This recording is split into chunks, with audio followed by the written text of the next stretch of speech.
Parang kailan lang nung ako lang yung nakaupo dito sa maliit na upuan na yan. After 26 years, ayan, may anak na ako, tapos siya na yung nakaupo. Nostalgic yung feeling na makita mo yung anak mo na nag-aaral na din. Though si Chuchay salimpusa lang muna, late pa nga kami naka-enroll. Pero bilang isang magulang, napakasayang makita na nag-e-enjoy yung anak mo sa school.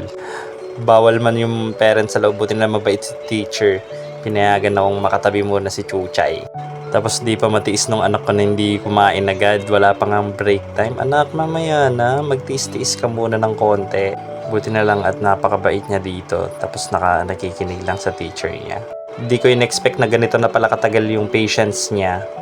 Ayan, so ang tagal nang nakaupo. Sa bahay kasi sobrang kulit. Lahat na lang gustong gawin. Pero sa school, ayan, napakatyaga maghintay, nakikinig lang kay teacher. Pero syempre, bilang toddler, di talaga makatiis yan.